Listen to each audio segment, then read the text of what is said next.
He didn't come to the wedding to congratulate her. He came to remind her exactly what she lost. The music swelled under a ceiling of crystal chandeliers, soft violin notes drifting through the air as guests in tailored tuxedos and silk gowns clinked champagne glasses, laughter echoing across the manicured lawn of a private estate just outside Manhattan, where everything looked perfect, curated, untouched by struggle, the kind of place where people smiled with their lips but measured each other with their eyes. And at the center of it all stood Claire Whitmore, radiant in a custom ivory dress, her hand resting lightly on the arm of the man she had chosen, the man who made sense on paper, the man who fit the world she wanted to belong to. But then the doors at the far end of the venue opened, and the room shifted before anyone even turned to look, because something in the air changed, something quiet but undeniable, like the second before a storm breaks. And then he stepped in, Ethan Caldwell, unannounced, uninvited, and entirely impossible to ignore, his presence cutting through the polished atmosphere like a memory no one wanted to admit still mattered. His suit simple but precise, his expression calm in a way that made people uneasy, as if he already knew how this night would unfold, as if he had nothing to prove and everything to reveal. And beside him, just half a step behind, was the woman no one expected, the woman who didn't belong, at least not by the silent rules of the room. Her dress modest, not designer, her posture careful but not weak, her eyes observant in a way that made her seem more present than anyone else there. And whispers started before they even reached the aisle, low voices brushing against each other like static. Who is she? Is that really him? Why would he bring someone like her here? And Claire saw him then, truly saw him, her smile faltering just enough to betray the crack beneath her perfect composure. Because Ethan wasn't supposed to show up. Not like this, not tonight, not when everything had already been rewritten. Without him, and yet there he was, walking forward with a quiet certainty, as if this moment had been waiting for him all along, as if every step he took was placing something back where it belonged. And the woman beside him didn't shrink under the weight of the room's judgment, didn't lower her gaze or cling to him for protection. She simply walked, steady, composed, like she had already survived something far more difficult than a room full of strangers deciding her worth in a single glance. And Ethan glanced at her once, just once, a small, almost invisible acknowledgement, but it was enough to reveal something deeper, something unspoken, because this wasn't just a performance, not entirely, not anymore. And as they reached the center of the reception, the music seemed to fade, conversation stalled, and every eye turned toward them, waiting, judging, calculating. But Ethan didn't look at the crowd. He looked only at Claire, his past standing right in front of him dressed in white. And for a moment the world narrowed to just the two of them, history and choice colliding in silence, until he finally spoke, his voice calm, measured, carrying just enough to reach the edges of the room. "I didn't think I'd miss your wedding," he said, a faint smile touching his lips, not bitter, not soft, just certain. "But I realized something on the way here. I wasn't coming to watch you start a new life." He paused, his hand finding the woman beside him, not possessive, but intentional. "I came to show you the one you walked away from." And the room held its breath, not because of the words, but because of the truth behind them. Because for the first time that night, everything perfect suddenly felt fragile. The silence that followed did not break all at once. It unraveled slowly, like a thread being pulled from something carefully stitched together. And the first to move was not Claire, not Ethan, but the guests, shifting in their seats, exchanging glances that carried more curiosity than judgment now, because something about the way he stood there had changed the rules of the room.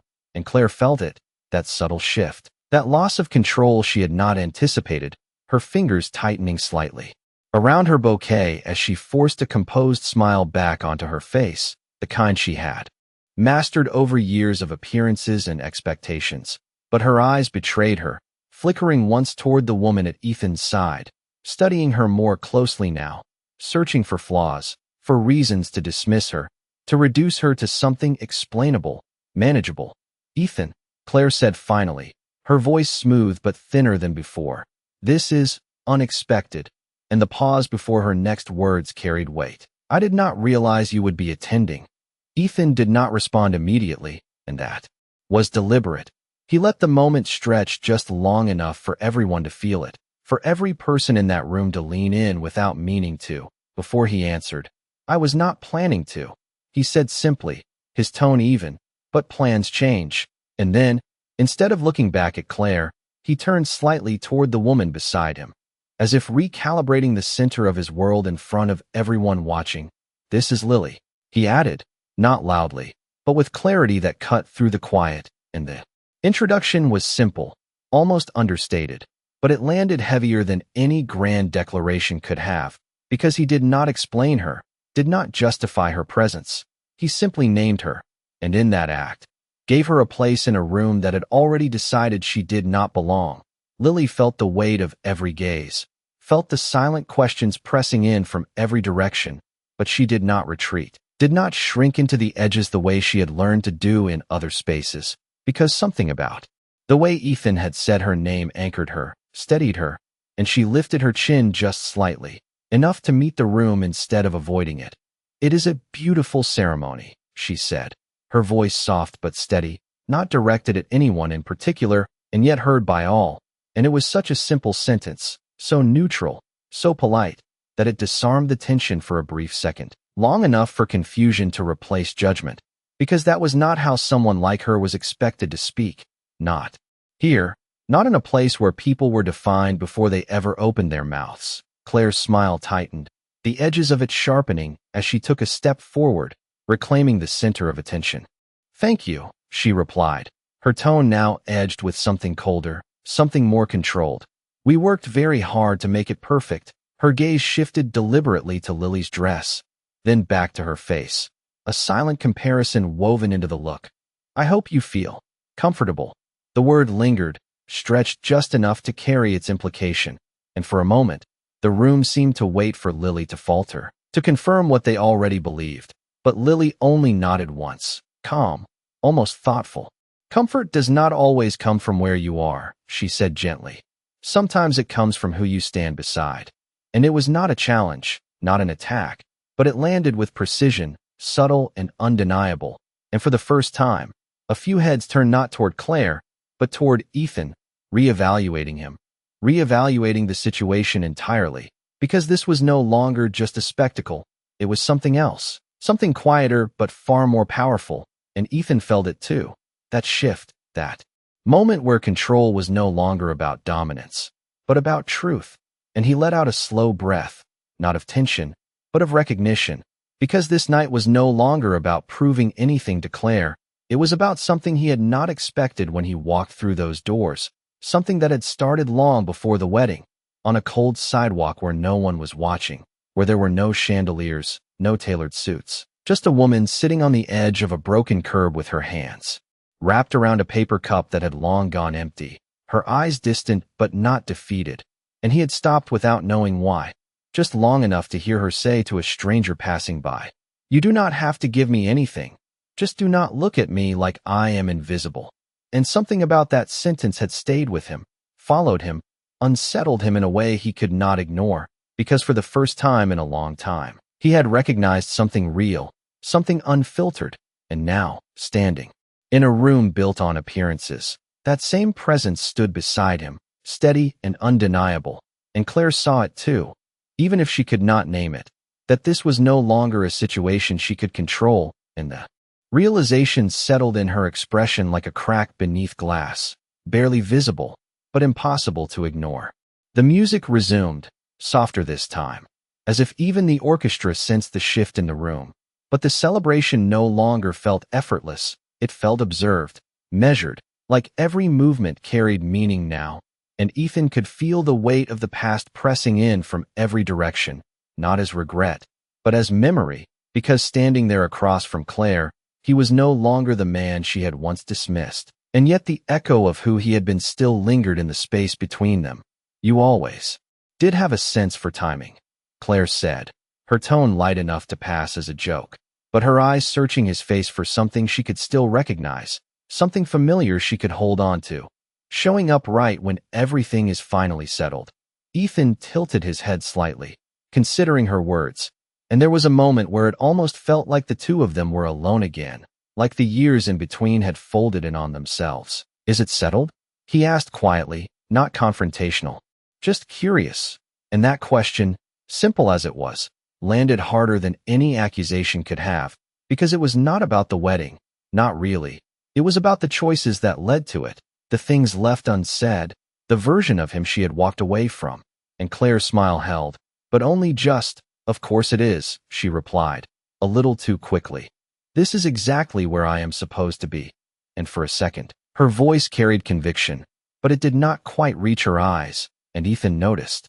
Because he had always noticed, even when she thought he did not, even back when everything between them had been simpler, before success, before expectations, before the quiet calculations that came with a life built on status. And Lily stood beside him, silent now, not because she did not have something to say, but because she understood that this moment did not belong to her, not yet, and still, she felt it, the tension, the history, the unspoken things that moved beneath the surface like a current you could not see but could not ignore. And she glanced at Ethan briefly, not asking, not interfering, just grounding him in the present, reminding him without words that he was not standing there alone. And something in that look steadied him, brought him back from the edges of what could have been. "You used to say that too," Ethan said finally, his voice softer now, less about the room and more about the past they once shared, that everything had to make sense, had to fit. Claire let out a small breath that might have been a laugh, or might have been something else, something closer to recognition. "And you used to say that it did not matter," she replied, "that we could figure it out as we went." There was a pause then, not awkward, but heavy with the weight of everything that had changed. "You believed that," she added, quieter now. And for the first time, there was something vulnerable in her expression, something real, but it passed quickly, replaced again by composure, by the version of herself that had learned to survive in rooms like this. "But belief does not build a future, Ethan," she continued, her tone regaining its edge. "Stability does, certainty does." And there it was, the difference between them laid bare without needing to be named. And Ethan nodded slowly, not in agreement, but in understanding, because he saw it clearly now, the point where their paths had diverged, the moment where she had chosen certainty over possibility, and he had chosen something else entirely, something less predictable, but more real. "Maybe," he said, his gaze steady, "but certainty is not the same as truth." And that word lingered, truth, settling into the space between them like something neither of them could ignore. And around them, the guests pretended not to listen, but every ear was tuned to the conversation, every glance subtly angled in their direction, because this was no longer just a reunion. It was a quiet unraveling of what everyone thought they understood. And Lily felt it too, the shift deepening, the moment expanding beyond the surface. And she realized that whatever this night had started as, whatever reason Ethan had for walking through those doors, it was changing, becoming something neither of them had fully planned. Something that was no longer about the past alone, but about what they were choosing now, in front of everyone who once defined their worth. The tension did not dissolve. It evolved, shifting shape as the ceremony attempted to move forward, the officiant clearing his throat gently as if to remind everyone why they were there. But the attention no longer belonged to the altar. It lingered on Ethan, on Lily, on the quiet disruption they had carried into a room built on perfection. And Claire felt it slipping, that fragile control she had curated so carefully, the narrative she had written for this moment, flawless, predictable, admired. And she could not allow it to fracture, not in front of these people, not in front of him. "Perhaps we should continue," she said, turning slightly toward the officiant, her voice steady again, practiced. But the moment she tried to step back into her role, a voice from the crowd broke the rhythm, soft but pointed. "Ethan, is it true?" And the question hung there, vague enough to invite curiosity, specific enough to demand attention. A man near the front, one of the investors who had once overlooked Ethan, leaned forward just slightly. "They say you recently acquired Whitmore Holdings." A ripple moved through the guests, subtle but unmistakable, because now this was no longer just personal. It was power, and Claire's head turned sharply, her expression tightening for the first time without concealment, because that was not part of her plan, not something she had prepared for. and Ethan did not rush to answer. He glanced once at Lily, as if measuring the moment not by opportunity, but by meaning, and then he spoke, calm as ever. It was finalized last week, he said, no emphasis, no pride, just fact, and the effect was immediate. Conversations stirred, glances sharpened, calculations shifted in real time, because the ground beneath the room had just moved, and Claire felt it more than anyone, the realization settling in her posture, in the way her shoulders drew back slightly, as if bracing against something she could not stop. You never mentioned that, she said, her voice lower now, not for the crowd, but for him, and there was something else beneath it, something closer to disbelief than accusation. You never asked, Ethan replied, not unkindly, but without apology, and that simple exchange carried years within it, years of assumptions, of things left unsaid because they had not seemed necessary at the time, and now they stood between them like evidence of everything that had gone wrong. And Lily felt the shift again, deeper this time, because this was no longer just about two people reconnecting, it was about the structure of the entire room bending around a truth it had not expected. And she could see the way people looked at Ethan now, differently, not with polite acknowledgement, but with recalculated respect, the kind that followed power. And yet, what unsettled them more was not his status. It was where he chose to stand, who he chose to stand beside, and one of the bridesmaids, unable to contain her curiosity, stepped closer under the pretense of adjusting something near Claire, her eyes flicking toward Lily with thinly veiled scrutiny. So how did you two meet? She asked, the question light on the surface, but carrying the weight of judgment beneath it. And for a brief second, the room leaned in again, waiting, expecting an answer that would confirm their assumptions, something transactional, something simple, something they could dismiss. But Ethan did not answer, he did not rush to define it. Instead, he looked at Lily, giving her the space to choose, and that choice, that small moment of agency, mattered more than anyone there realized. And Lily felt it, the invitation, not to perform, not to justify, but to exist on her own terms. And she let out a slow breath, steadying herself, before speaking. We met on a sidewalk, she said, her voice calm, unembellished. He stopped when no one else did. The simplicity of it disarmed the room again, not because it was dramatic, but because it was real, and something about that truth did not fit into the neat categories they relied on. And Ethan watched her as she spoke, not with pride, not with ownership, but with something quieter, something closer to respect, because in that moment, she was not just the woman he had brought, she was the reason he had come, and Claire saw it, unmistakably now, the shift she could not reverse, the story slipping beyond her control, and for the first time since Ethan had walked in, she did not look at him as someone she had left behind. She looked at him as someone she no longer fully understood. The ripple of quiet admiration that followed Lily's words did not last long before it shifted again, this time into something sharper, something more deliberate, because not everyone in the room was willing to let the moment belong to her. And from near the back, a woman's voice cut through with a polite laugh that did not quite reach her eyes. That is touching, she said, stepping forward with the kind of confidence that came from always being on the inside of rooms like this, her diamond bracelet catching the light as she crossed her arms lightly. But stories like that do not exactly explain how someone ends up here.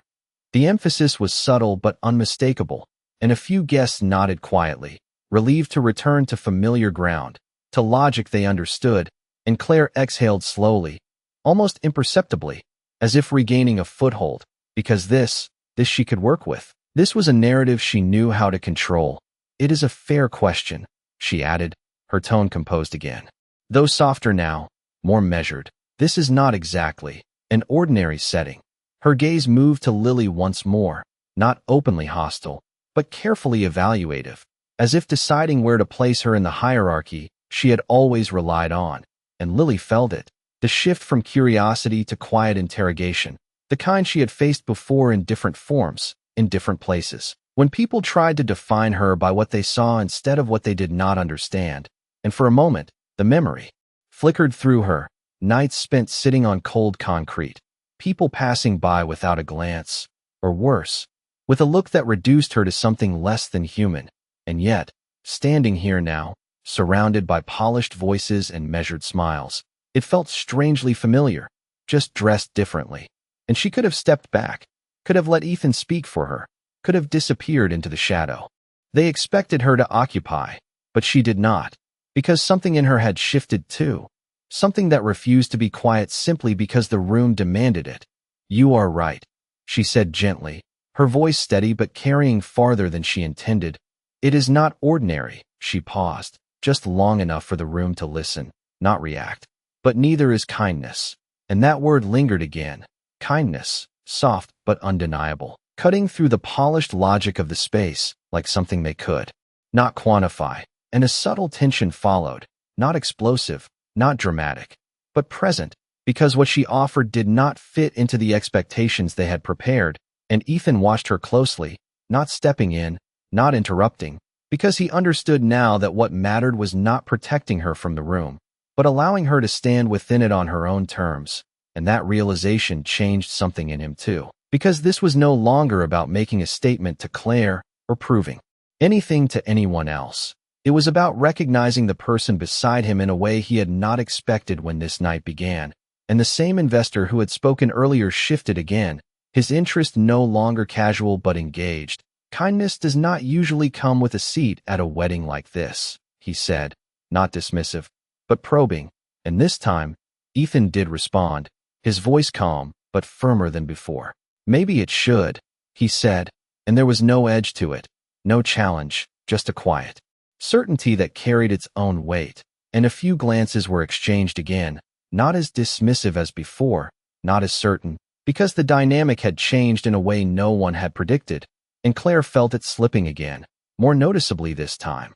The narrative no longer hers to direct, and for the first time since the ceremony began, she looked not at Ethan, not at Lily, but at the people around her, searching for alignment, for reassurance, and finding less of it than she expected, because what was unfolding was no longer just about her wedding. It had become something else entirely, something that challenged the very foundation of the world she had chosen. And as she turned back, her expression composed, but no longer untouched, there was a question in her eyes she had not allowed herself to ask before. Not about Ethan, not even about Lily, but about the choice she had made, and whether, in securing everything she thought she needed, she had unknowingly let go of something she could not replace. The room did not erupt, it tightened, like something invisible had drawn every thread closer together.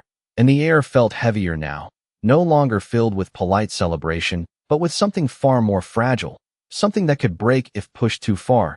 And Claire understood that instinctively, because she had spent her entire life learning how to control moments like this, how to guide attention back where it belonged, how to smooth over anything that threatened the image she had built. And so she straightened, lifted her chin just slightly, and stepped forward again, reclaiming the space with a composure that looked effortless from a distance but carried strain beneath it. "This is still my wedding," she said softly, not loud enough to sound defensive, but firm enough to redirect the room. And a few guests nodded, grateful for the return to structure, to something familiar. But even as she spoke, the words did not land the way they once would have, because something had shifted, too deeply to simply be reset. And Ethan saw it, not with satisfaction, not with triumph, but with clarity, because this was the moment he had imagined differently in his mind, the moment where everything would balance, where the past would feel resolved. And yet standing here, it did not feel like victory. It felt like truth unfolding in a way he had not planned. And beside him, Lily felt it too, the subtle exhaustion beneath the surface of the room, the quiet tension of people trying to hold onto something that was already slipping. And she turned her gaze toward Ethan, studying him for a brief second, noticing the way his posture had changed, less rigid now, less driven by intention and more by presence. And something about that made her speak, not to the room, not to Claire, but to him, her voice low enough that only he could hear.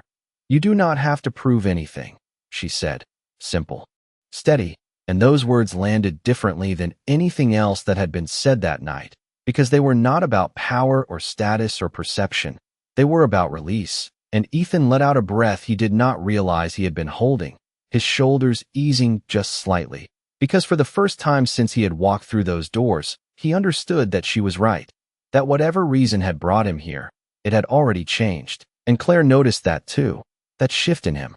The way his focus was no longer anchored in her, no longer tied to what they had been.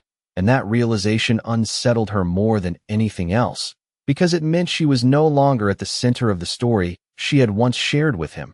And for a moment, something real surfaced again, something unguarded. "Ethan," she said, her voice quieter now, less controlled. "Is this really why you came?" And the question carried more than curiosity.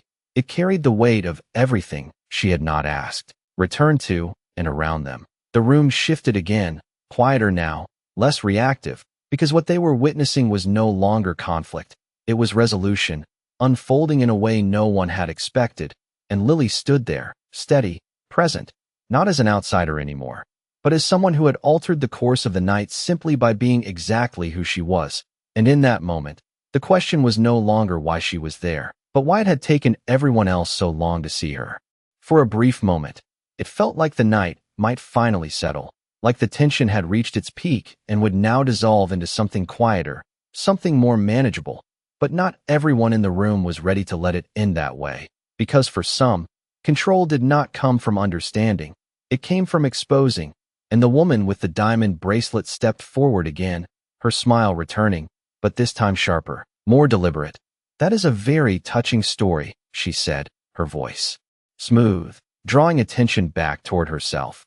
"But let us not pretend we are all ignoring the obvious." The words landed with a subtle force, and a few guests shifted, uncertain but curious, because this was the kind of confrontation they understood, the kind that reduced complexity into something simpler, easier to categorize. "She said she met you on a sidewalk," the woman continued, her gaze fixed on Lily now, unwavering. "So let us be honest. What were you doing there?" The question hung in the air, no longer disguised, no longer polite, and the silence that followed felt different, heavier, because this time it demanded an answer that could not be softened, and Lily felt it. The shift from curiosity to judgment laid bare. The same question she had been asked in 100 different ways before, sometimes quietly, sometimes with sympathy, sometimes with indifference, but always with the same underlying assumption, that her presence needed to be justified, explained, reduced to something the room could accept. And for a second, the old instinct rose in her, the instinct to deflect, to minimize, to step back and let the moment pass without drawing more attention.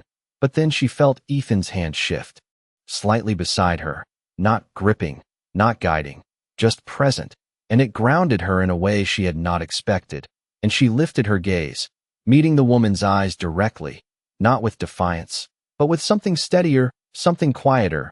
"I was living there," she said, her voice calm, unembellished, and the honesty of it cut deeper than any dramatic explanation could have, because there was no apology in it, no attempt to soften the reality, just truth. And a murmur moved through the room, softer this time, less certain, because the clarity of her answer left no space for interpretation. And yet the woman did not step back, not yet. "So you are saying," she pressed, her tone tightening slightly, "that you came here from the street." And this time, the implication was unmistakable, the line drawn clearly between where Lily had been and where she now stood, and Ethan felt it, the edge in the room sharpening again, the shift towards something that could easily turn into humiliation, if left unchecked. And for a moment, the version of him who had walked into this wedding with a plan flickered back, the part of him that understood how to control a room, how to shut something down before it escalated. But then he looked at Lily, really looked at her, and he saw not someone who needed to be defended, but someone who had already faced far worse than this, someone who did not need him to speak for her. And so he stayed still, not silent out of indifference, but out of trust. And Lily did not hesitate this time. "Yes," she answered simply. And then, after a brief pause, she added, "And I am still the same person who stood there." The words were not loud, not dramatic, but they carried a weight that settled over the room like something undeniable, because they refused the narrative being pushed onto her, refused the idea that her worth had changed simply because her surroundings had. And for the first time, the woman's smile faltered, just slightly, because there was nothing to dismantle in what Lily had said, no weakness to exploit, only truth, and that truth did not fit the structure she relied on.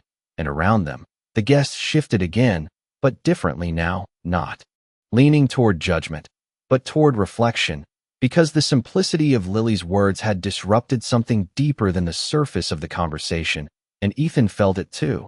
That quiet shift, that moment where the room was no longer evaluating Lily, but reconsidering itself, and he stepped forward then, not to take control, but to stand beside her more clearly, his voice calm, steady. "The only difference," he said, looking not at the woman, not at Claire, but at the room as a whole, "is that now you are all paying attention."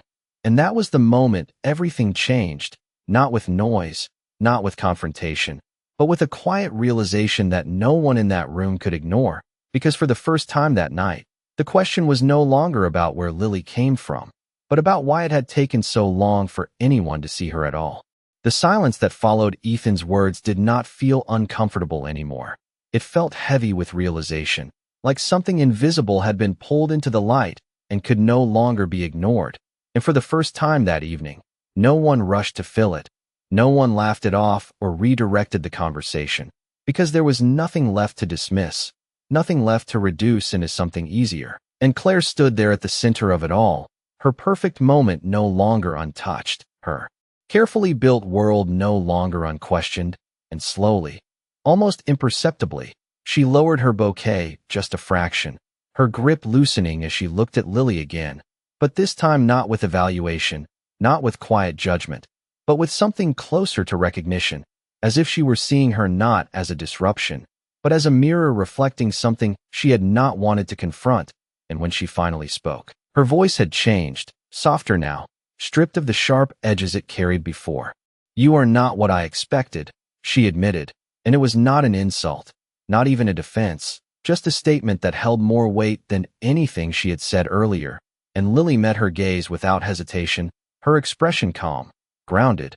"Most people are not," she replied gently, and the simplicity of it settled into the space between them like a quiet truth. And for a moment, the room seemed to breathe again, not because the tension was gone, but because it had transformed into something else, something more honest. And the man standing beside Claire, the one she had chosen, shifted slightly, his posture stiff, his expression controlled, but no longer entirely confident, because this was not the narrative he had prepared for either, and he cleared his throat lightly, attempting to reclaim some sense of direction.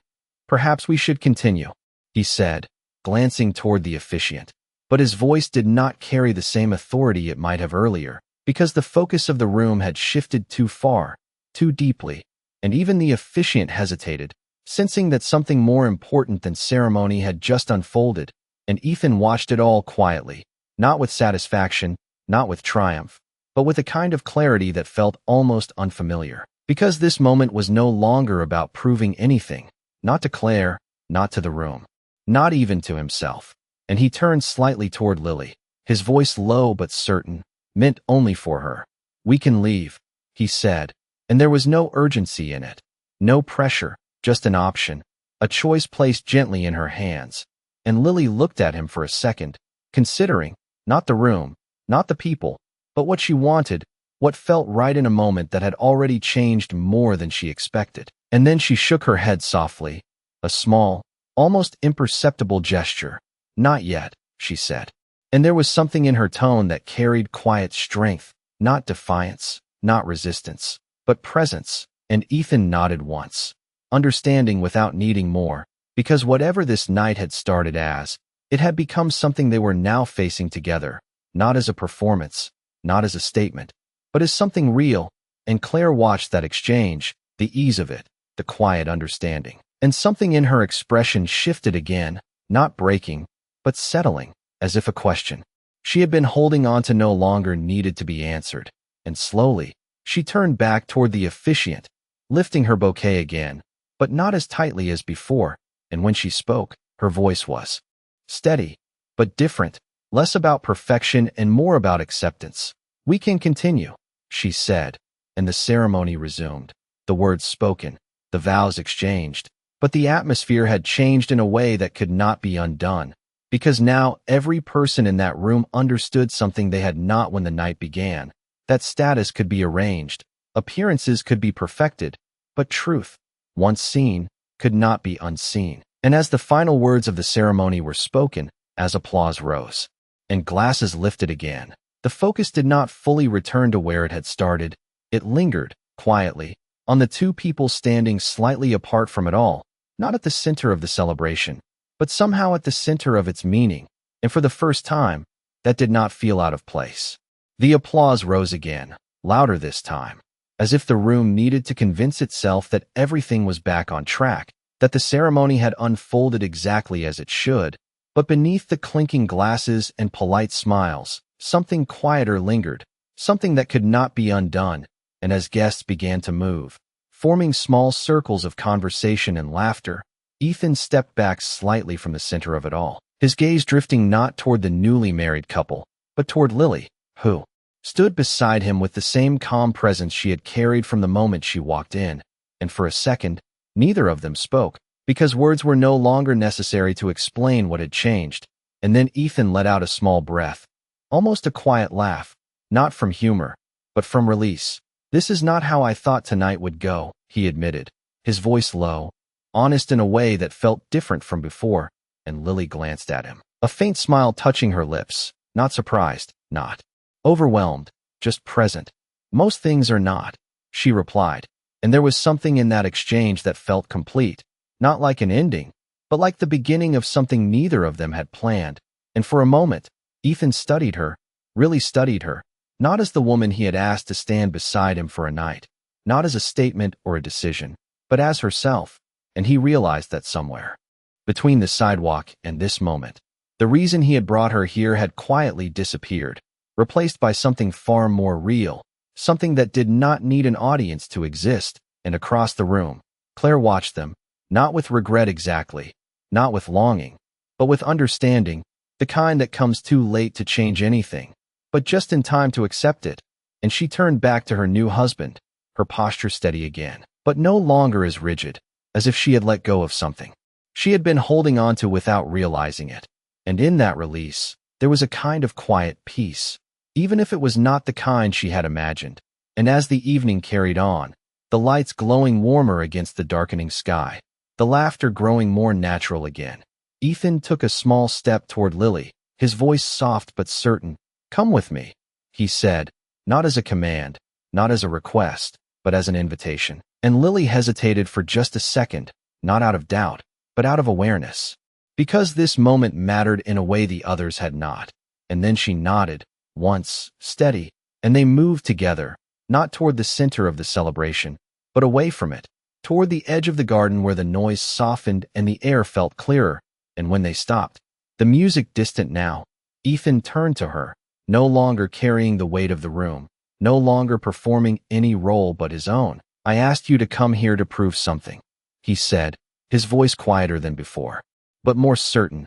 "But I think you already understand. I do not need to prove anything anymore." And Lily looked at him, really looked at him, seeing not the man the room had reacted to, but the one standing in front of her now, and she nodded slightly. "No," she said gently, "you do not."